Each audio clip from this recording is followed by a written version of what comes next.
It's your boy, the E-Leezy. You know what it is. You know what I'm saying? Taco Tuesday.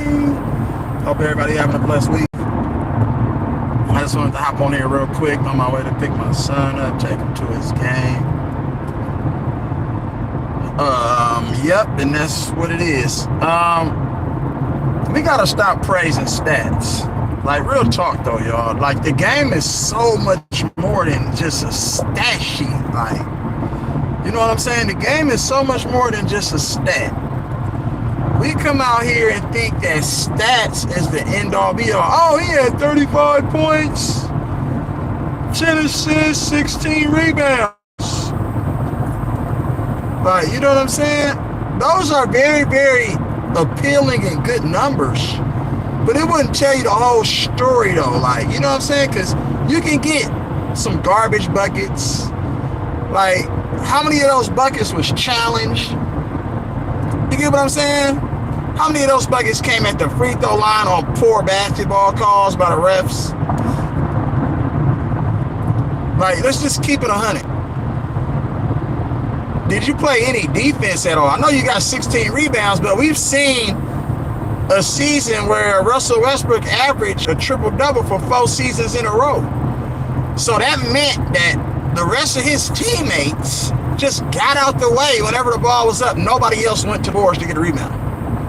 It's easy to get rebounds in a league where there's not a lot of front court size, and a lot of the times your 4 and your 5 man is sitting on the perimeter anyway when the shot goes up.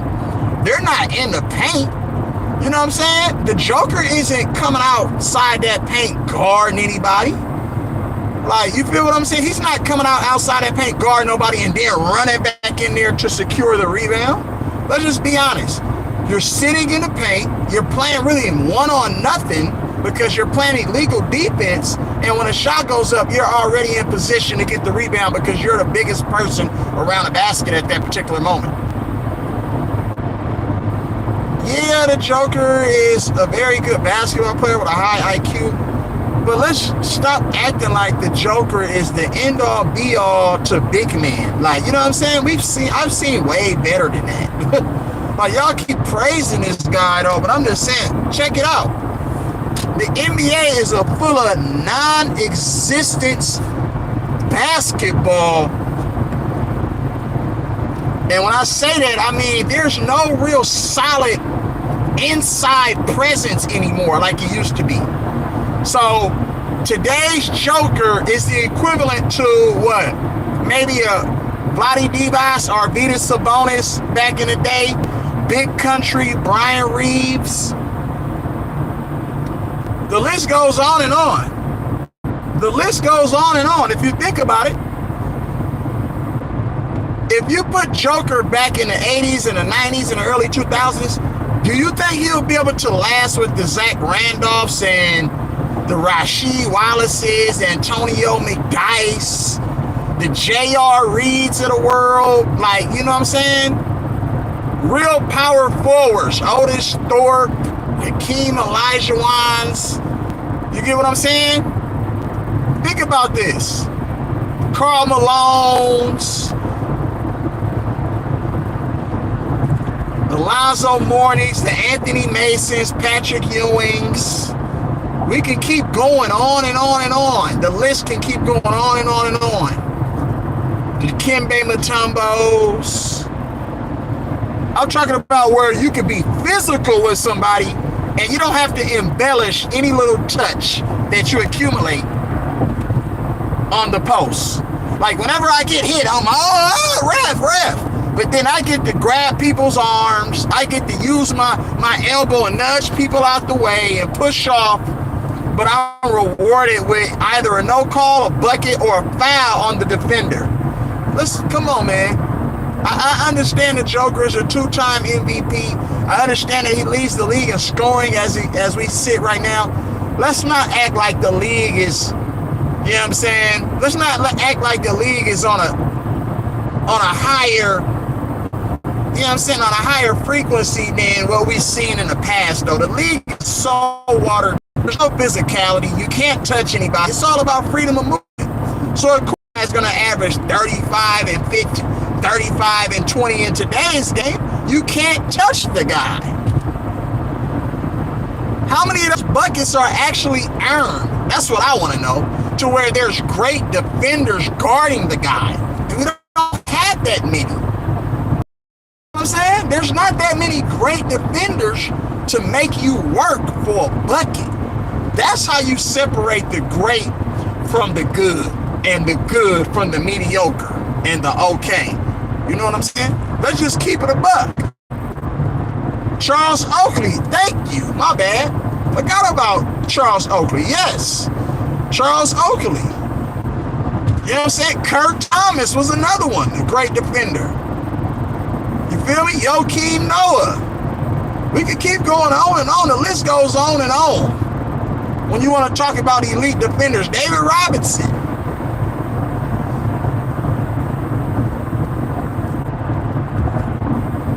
The list goes on and on. Same thing go for Curry.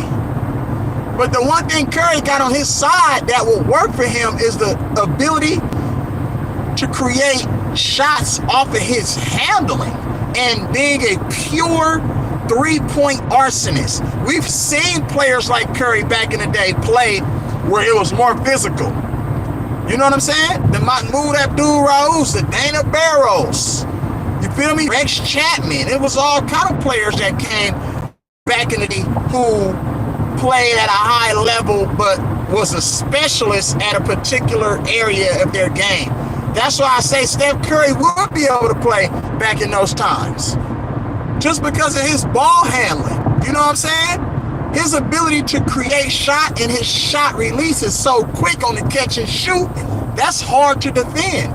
Now, I don't think that he'll average 30, but I still think that he'll be able to add impact, though, as a three-point specialist and a pure point guard who can get everybody else the ball with his creativity. Jermaine O'Neal, yep, you got it. Can we just be honest when we talk, like, you know what I'm saying? When we talking about these different things and different players, stop pumping people up based off of analytics. Like, that's just so lame in my opinion. Just think about it. Talking about defensive rebound, shit, Jason Kidd is a better defensive rebounder than Nikola Jokic at 6'3". Can we say Jason Kidd is a better defensive rebounder than Nikola Jokic at 6'3"? Jason Kidd was a really, really good defensive rebounder. He got that ball off the rim. You know who else is a really good defensive rebounder? Russell Westbrook. He's on the same team as the Joker. Like, what are we talking about? Oh, man, the dude was telling me, oh, man, the Joker is top 10 in steals. So that means he's a great defender? Come on, man, what are we talking about? It's just like people just say anything and don't know nothing about basketball at all. You got to understand the game and know about the game, bro. Let's think about it.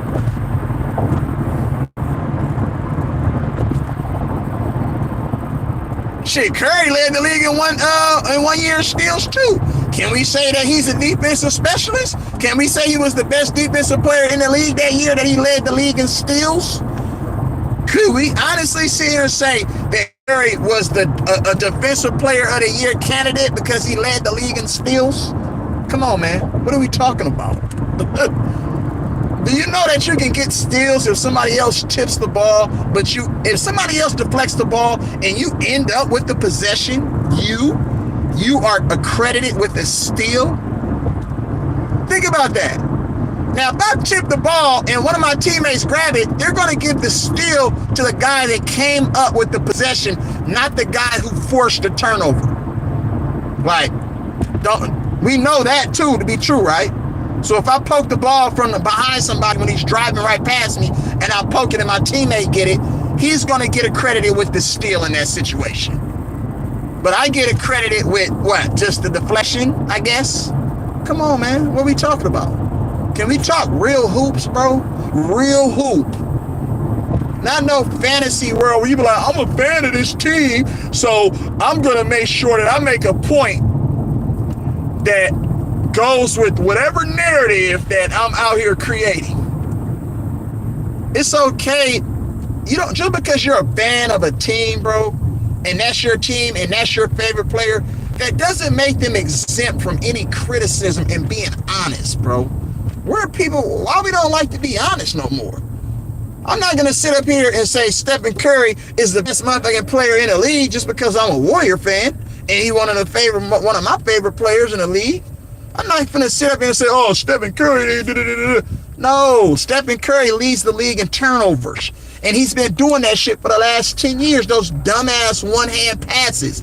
It's just this time, now, those turnovers, it makes him look like an asshole because his team isn't there to bail him out defensively in transition with the Iguodalas and the players like that he had over the years that will be able to make up for some of those turnovers. Now those turnovers are impacting the Warriors' wins and losses.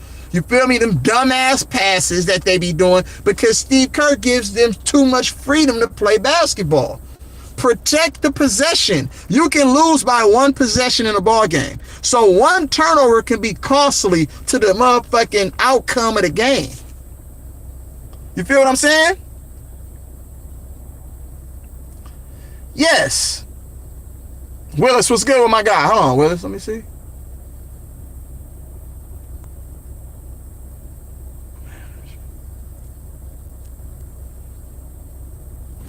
Willis, what's good with my guy, man? Happy New Year, bro. I hope you and the fam doing good, man. You know what I'm saying? It's been a long time. Long time.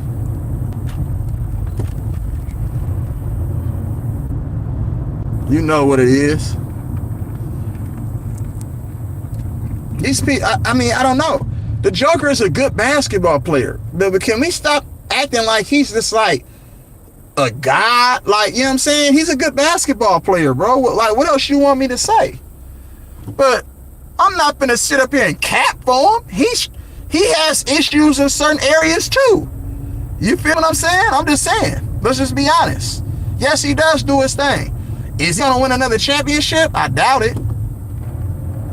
I said Denver is a one and done team with that one championship, because if you understand anything about politics in the NBA, they're trying to make sure that all of the European players, all of the players that they went over there overseas and grabbed, right, get all of, win all of the championships in this next decade. This is a thing to where in 20 years from now, and maybe 15, 10 years from now, we're going to look back on this era of the NBA, and there's going to be a documentary on how the European players, if it's not one already, dominated an American sport. That's all it is. Because when you look at all the best players around the league and the association, they're all players outside of the U.S. who were either born outside the U.S. or played their, played professional basketball outside the U.S. before coming over to the States. Now, a couple is born outside the U.S. but also been over here in the States, either played high school over here and or college over here, so they have experience, but they're still non-American players.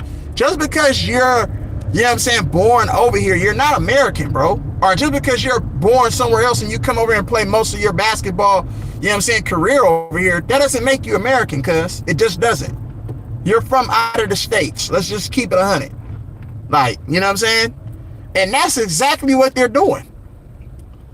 So don't be surprised if you see documentaries popping up how European players dominated, the NBA. And back in the day, it was the other way around. Now, when you go to the Olympics, the American team, the USA basketball team, isn't considered the best team in the world. Now, all the other countries' talent has caught up with the NBA. And that's what we're seeing right now. The Giannis's, the Joel Embiid's, you know what I'm saying? The Shai Gilgeous-Alexanders, Joker, let's just call it Wemby, let's just call it what it is. Not one of those players are American or was born on American soil. And that's just what it is. Now, when you want to start talking about real politics of this shit, then there it is. You can create different type of storylines and narratives just based off of what I just gave you.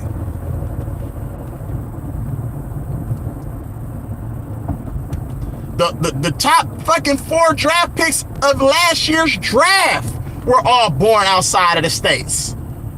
You know what I'm saying?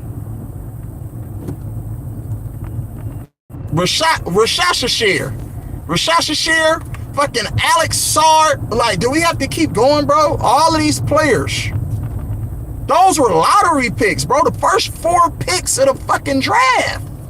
What are we talking about? So let's just keep it 100. Russell Westbrook is adding value to that Nuggets team, because if the Joker was that damn good, let's just keep it honest, then they would have went further than they did last year, and they wouldn't have lost to Minnesota.